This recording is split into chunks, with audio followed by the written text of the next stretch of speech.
I'm from civil engineering, uh, from Polytechnic Kottagudem. I'm a lecturer in civil engineering. I'm from Polytechnic Kottagudem. So my subject is integrated waste management, and in this my today topic is ocean dumping and shredding and pulverization and composting methods. So we already discussed in previous classes. We have different methods of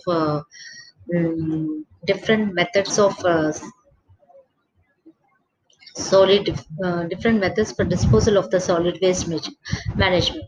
So we already discussed about sanitary landfilling and also discussed about the in detail about the sanitary landfilling. So now today we are going to discuss about the ocean dumping. So in this, um, it can be said as an ocean dumping or disposal of refuse by barging it in barging, barging it out into the sea.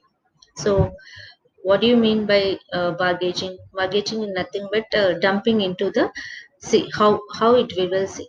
This method may be used to dispose of refuse by dumping into the sea, after carrying it at a reasonable distance from the coast. So from the seashore, it should be moved from far away from the coast, from the seashore, because if it dumped near the seashore, then it will again come back onto the shore. So that's why this has to be dumped away from 16 to 20 kilometers away from the coast of the sea shore. So the sea depth at such a disposal point should not be less than 30 meters, and the direction of the currents should be such as not to bring it back towards the shore. So we have to see that it disposal depth should be less than 30 meters. So it should not more depth, and it should be far away from the shore. So this the to be we have to remember, because if we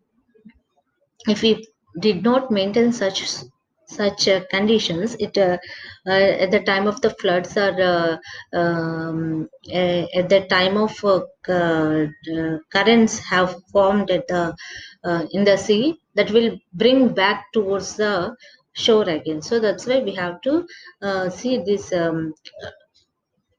distance. So this method is quite cheap and simple, but poses the following disadvantages. So it's a cheap method, but it having disadvantages also. The bulky and lighter parts of the refuse do not settle down, so remain floating and tend to return to the shores, especially during the high tides, spoiling their beauty. So whenever we dump the waste, it have the different ingredients in it.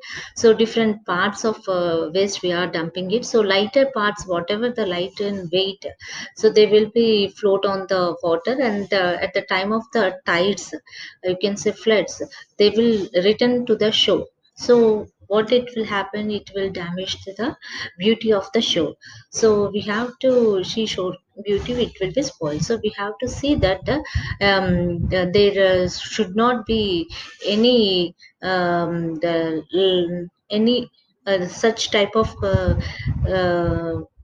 have to be uh, have to be form such type of spoiling beauties we have to see. So this method requires ships or barges for taking barges, nothing but a ship type. So this refuse into the interior of the sea, so the movement of which may be difficult monsoons and stormy weather. So the ships and the bargages have to be taken, so it's not possible when there is a difficult monsoons. So in the monsoon areas, it's not possible to take this in the sea. So that's why this method is difficult. It's having disadvantages compared to other methods. So the bulky materials and the lighter parts of refuse will not be settled down. So it will be float on the water, and it will makes tends to return back to the seashore, and it will spoil the beauty of the shore. And at the same time, it has to take by the ships, and if there is any difficult monsoon seasons, it is not possible to take this waste. So it's a how it will be, we can see here. So the lighter particles, what are they, that they are floating on the water itself, and they are coming back to the shore. So it will settle at the seashores. So here we can see, so it is defined as the discharge of waste substance into the sea, marine pollution or seashore pollution. You can say it's by disposal it will cause the pollution. How it will, we can see, it is defined as a discharge of waste substance into the sea, resulting in harm to living resources, hazards to human health, and hindrance to fishery, and impairment of quality for the use of seawater. So it it causes harm to the living things, water, living beings, which are in the, you can say, aquatic animals. It causes damages, and it causes human health problems also, and it is reducing the quality of the seawater. So marine pollution is associated with the changes in physical, chemical, and biological conditions of the seawater. So we can see here the changes in physical and chemical in the water, biological conditions are changing. So here, so what are the disadvantages and advantages? Advantages, we already seen that it's cheap, so it is mainly we want to use this method. But disadvantages, what it destroys the ocean ecosystems, and it's a wash ashore. So the material, the waste will get settled at the seashore, so it will wash away the shore area, and it kills various aquatic animals, and also it accumulates in floating mass, especially the non-degradable plastic. So most over, we can see that the plastic will not melt in the water, or it will not decompose in the water, it will not mix with the water, so it will non-degradable material, you can say. So that's why it will float, and it will has a mass, it will float, and it will create a pollution. So here you can see, so there are two figures. So this is a ship or barge, which the ships are taking the waste, and at a distance of 20 kilometers from the seashore, and it was dumping there. And after if it is not maintained like that, at the time of high tides, that again coming back to the shore. Here another picture is there the waste is coming on the shore. So these are the two things we have to see. So barging, again, what is that? This method had been used in the past. So this method is not using now. It is used from the past only. So dispose of refuse by throwing it away into the sea, carrying it at reasonable distance from the coast on barges. So this method is not new. This is also following from the past itself. So the sea depth, such disposal points should not be less than the, so we have to see that it should not have more depth, should have not less than 30 meters. So it should be more, not less than the 30 meters. So it should have more 30 meters. And the direction of the current, so the mean to say the tide, the tides of the direction should be has not to bring it back towards the shore. So we have to see that if the 30 meters depth is not there, means again it will be coming back, and the tide coming, the tides which are coming in the sea, we have to see that it should not bring back to the shore. So here the plastic, we can see here the material dumping. If it is not the seasonal wise, if it is monsoon season, you can see here that again we are dumping here at the seashore. And here the plastic is floating on the water, we can see here. So the plastic on the sea water, how it is floating. So at the time of the tides, what will happen, that all the plastic again come to the shore itself, so it will damage the environment. So here also again, here we can see that so we have to dump like this. If the plastic again, it is coming back to the seashore. So at the time of, generally it occurs when the time of the tides itself, the tides, when there is more tides, then there will be back again. So here uh, this is the most happening thing. So so this method is not following now. We have following from the past itself. So here, so lots of um, disadvantages rather than the advantage itself. So here we can see disposal of refuse by pulverization. So in this method, what we will do, pulverization is nothing but making into a thinner parts. So by crushing in the machines, so that we can reuse those materials. So what it is there, we will see. In this method of refuse disposal, refuse is pulverized in grinding machines, so it will be turned into the pieces by using missions. So has to reduce its volume. Why we are doing so, we are to so has to reduce its volume. The what the waste are there, we can't it may be of um, the waste may be of from the cars, waste car, you can say, or is might be of the cooler, a cooler, ACs, or systems, or it may be of a paper, or it may be of cement bags, or which are there, those are not degradable. So they those which are there, that should be made into pieces. We can, so that we can reduce the volume of that particular waste. So to reduce its volume and to change its physical characteristics, if they are so if it is crushed and it is mixed into one part, different items mixing into one into one unit, means then it automatically they will change their characteristics, physical characteristics.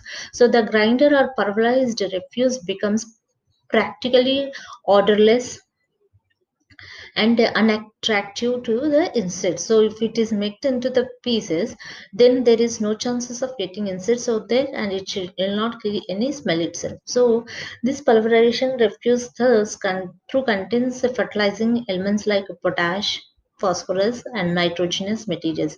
So it cannot be suitable used as manure, so which are not suitable for using as a manure, so which are not suitable for fertilizing, so those are pulverized. So those example of potash, phosphorus are the materials which are going to be pulverized. So it has therefore to be further disposed of by filling in trenches or digested in open windrows or closed digesters. So which are not used, these materials has to be disposed in trenches. So there are two methods are there: open windrows or closed windrows. So how we are collecting. Collection, removal, and carriage of refuse in India. The refuse is generally collected in individual houses in small containers. So we all people see that every house having municipalities. In some towns, in some cases, we are having panchayat. So the people who are working in the municipalities, they will come to our houses, and they will collect the refuse from our houses. So what we will do, we will collect in small containers. We will have some dustbins with us. So in that dustbins, we will pour that dust, and some municipalities will come and take over those dust. So like this, they will collect, and some dust will be collected by sweepers in handwritten lorries or carts. So these are the collecting we already studied. So how we will collect the solid waste. So and then dumped into the masonry chambers constructed along roadside. So in some cases, already from the households, they will dump into one big dustbin, so that masonry chamber will be there, and so there we will put it, and from there the municipalities will look after. So the refuse is finally carted away by the municipal trucks and further disposal during some day time. So this method adopted here are highly unsatisfactory and need tremendous improvements and changes. So the residual refuse remains dumped for a long time, results in its decomposition and evaluation of omnibus gases. So if the municipality will not did not came means that refuse will be like that, and it will changes if for a long time, so that it will changes and decomposes and gets a bad smell, so consequently causing health hazards. So even municipal trucks while carting refuse are generally not close to body. So what the municipalities are getting, they are not also getting the closed vehicles, they are also opened. So hence go on throwing refuse on way and also giving pungent smell. The refuse should be collected municipally directly from the houses. So roadside refuse collection masonry chambers need completion elimination. So municipal trucks should be completely closed and should visit the homes twice a day, once in the morning and once in the evening, to collect a household refuse. So the transportation truck should also be high quality of special design and be properly maintained.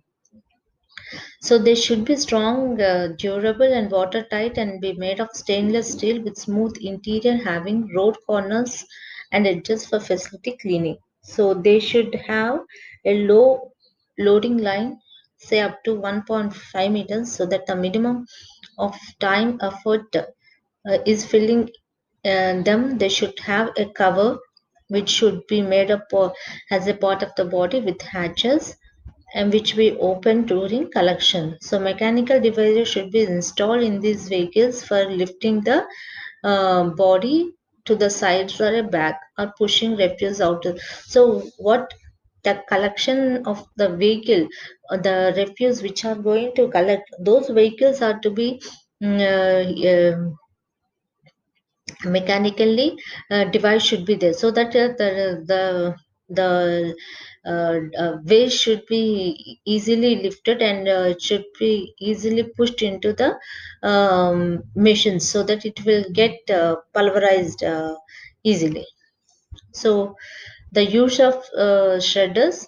So in waste management, we can see industrial shredders for waste products play a very crucial role. The benefits of using mega shredders in large scale waste disposal system, recycling center, and municipal landfills are related to material reduction. So what the use of using the shredded spins to making into a smaller particles and reducing the volume. So it's like a crusher, mega shredder. In large scale waste disposals, we will use it. So asphalt, rubber, wood, plastic, and similar materials can be quickly condensed to a more fraction of their original size.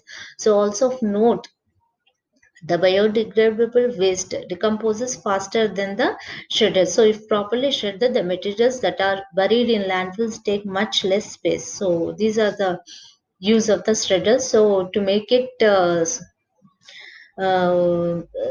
pieces, wood and rubber and the plastic, to make it into the pieces, so more fraction to their original sizes. So these shredding are used. So in today's economic environment, communities and business are always looking for new ways of cutting cost, and the use of shredders provides new strategic options. So nowadays we are seeing for the new technologies in the business. So this cutting technology, cutting cost should also new strategic option we are taking. So there are two main purpose of shredding materials in the paper recycling. For an example of the paper recycling we have seen. So firstly, by reducing the volume of materials through reduction, transportation, and the storage cost. So we have to reduce the paper which was wasted, that reduce we have to reduce those volume of the material, and we have to plan about the transportation, and we have to plan about the storage cost also. Yeah, for all this we have to plan, and we have to see for the degrees of cost. So secondly, automated shredders. So which equipment we have to use, particularly e-waste recycling, also liberate materials for recycling. So such equipment is offered by several vendors. So how we will get by tender, we can get it which is the best and which less cost. So many options are available, depends upon the specific application. So before making an investment, before going to have a shredding machines or pulverization, potentially buyers should understand such factors. So what type of and we are taking an example for a paper paper waste we have seen. So in that, what we have to see, the the assortment of items to be recycled. So which type of material is to be going to be recycled, and volume of throughput. So how much we are putting, and how much that is coming out, and requirement of residual buyers. So who is going to buy those in terms of such parameters as particle size? So who is going to buy those? What are the requirements? So what are the requirement? Example, particle sizes, which size of particles they wanted. A flat inclined belt is often used to feed materials. So it should have a running belt, so that inclined belt, so that the material should automatically feed in into the machine. So the material can be placed on the belt through a variety of methods depending on the particular operations. So here we can see in the first figure we are seeing that the materials will go up, and one cone type we are going to see that in that it will come, and it will be the material will be crushed and come down. So here the second figure we are observing that all the waste that was collected here from the households and from the roadside, all the waste that was collected, that waste will be put into the this machinery, and that will be get into the pieces. This is the shredding machine.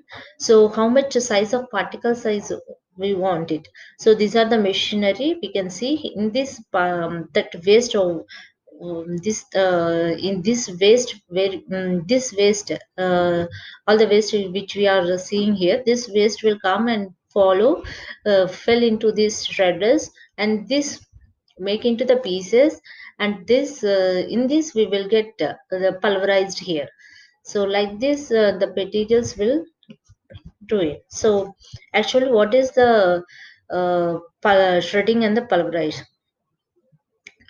So, the size and volume reduction of municipal solid waste is accomplished by the physical process of shredding and pulverization. So, to reduce the size and volume, this method is followed to reduce the physical process, and by shredding and pulverizing process. So here we can see the figure that making the plastic. In the top figure we are seeing that plastic is getting that small size of molecules type, and here we can see the original sizes, so which are there, so that we has crushed and formed into those small particles. So this is the method where we are using shredding and pulverizing. So composting as a Composting is a biological process used for the conversion of bulk organic